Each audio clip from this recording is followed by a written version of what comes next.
So, but it even those kinds of sort of, do you beat your mother kind of questions, or help deal with the ideology that's being pushed by the right. They want to believe in this elaborate conspiracy, but that's a very common tactic. And to me, it's most reminiscent of when I was first starting Acorn, and we had organizing committees in communities like Pine Bluff, Arkansas, 43,000 people.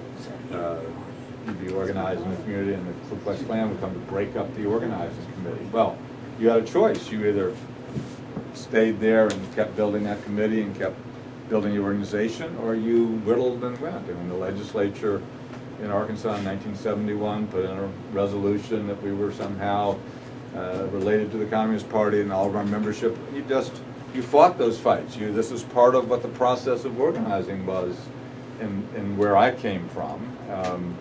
And you weathered that by doing the work and building the base, and eventually people forget that, and that doesn't mean you're perfect or everybody's going to like you, but you're still part of the conversation. And I think that's sort of what happened, unfortunately, to Acorn. This is, thankfully probably a story, left untold and never needs to be told, is because I was leaving, there was a transition of leadership and staff who was ill-prepared to deal with that kind of crisis and attack. And, the generation of organizers that ended up taking responsibility for the management of Acorn after I left didn't come from this sort of narrow place in the bunker that probably I had come from over decades of sort of being used to taking, the best shot. I mean, they really, I think, thought they did have friends, and I, was more of the only friends you have are people paying dues. You got to first remember the members, and then hopefully the rest of it works out. And because that's a perspective that labor unions have, that's a perspective that many churches. I mean, that's an institutional perspective that has to do with membership. And not everybody's the same. Question? Well, that's just, I agree, and it's sad. I can't tell you the tragedy. It becomes so narrow cast. Yeah. And that's how we separate the whole left, moderate left, radical left, Jewish, Protestant, Catholic, whatever the game happens to be, that's how we. Yeah. And I wish we could be. What's the answer, person, to break through that narrow cast? Well, I think you have to, it's not a truth to power kind of problem, but you do have to embrace what you are. And the one thing I've never been willing, I still work for Acorn International. I mean, I've gone from 5 countries when I left to the 13 I'm working in now, and I do Acorn International projects, whether it's in the U.S. and in Canada. Acorn Canada never changed its name, never had one conversation at the request of Acorn U.S. And this whole branding thing, we're not selling soap here.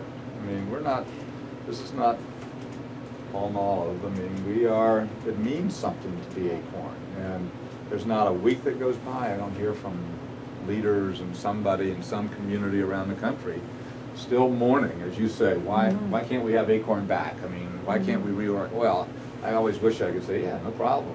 I wish you could. I'm glad to help you. But you can have something back someday, I believe. But you're not going to get that white. Although I'd be the only fool that would do this. If I was rebuilding an organization, I wouldn't think twice about calling it Acorn again. I mean, Acorn, means something in its constituency. I mean, it wouldn't all of a sudden, warm the cockles of somebody at the Ford Foundation's heart.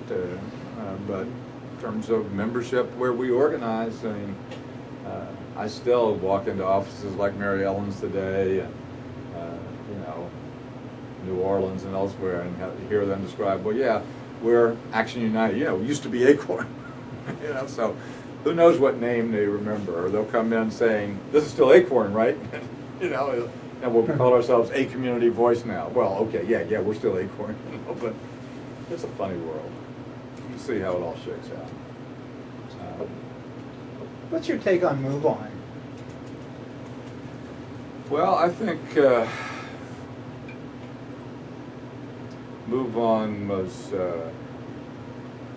On today is obviously not the same Move On as it was 4 years ago. If you look at the role Move On played coming into the 2008 election and the role they're playing now coming into the 2012 election, it's a different phenomenon. They are not the key piece of that conversation that they absolutely and categorically were 4 years ago. So Move On was a brilliant and effective, powerful fundraising tool and created a platform around many issues that was very important.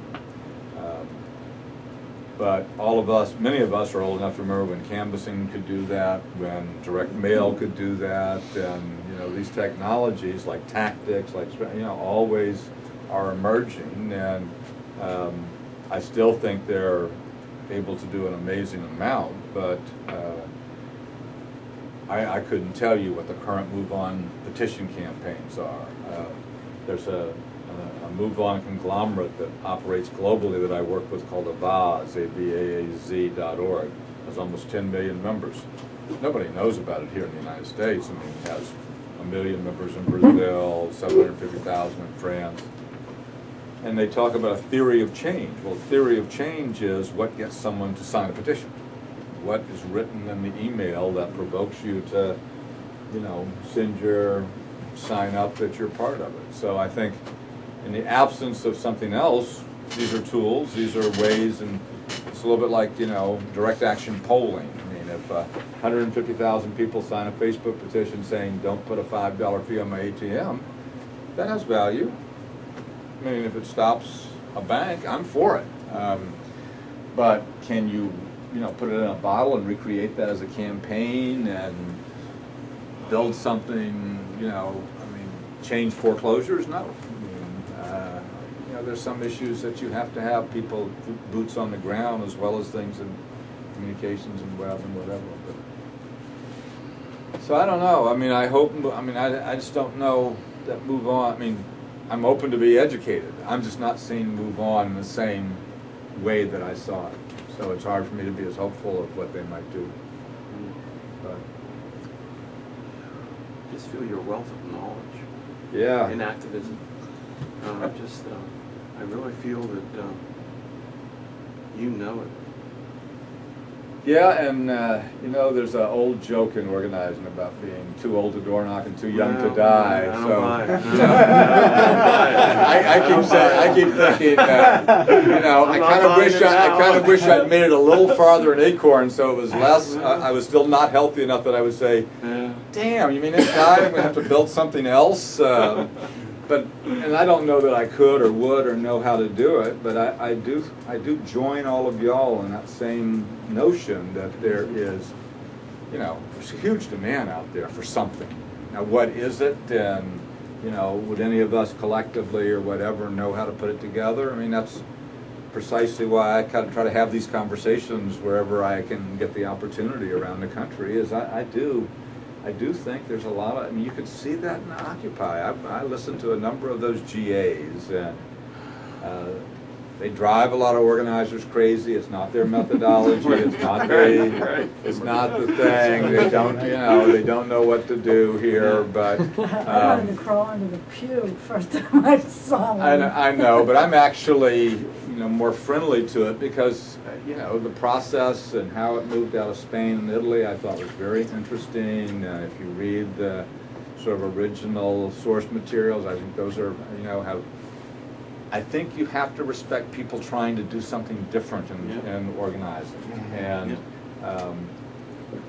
if I were a betting man, and luckily I don't make enough money to do that, I would bet that what Occupy will contribute is actually this crazy process that for that sort of generation coming up, there'll be more of an interest in getting full participation structurally in the members. Now, they won't do this stupid stuff, nobody can live through these meetings, but they will do something different than, the culture of, say, many local unions, where I was telling this story about, I ran a local within SEIU for 25 years, and John Sweeney, was president of the AFL and president of SEIU, and coming out of a local in New York, 32BJ, there was a tradition. They said, they would always say they were totally open about the finances with their members. Well, here's how they worked that.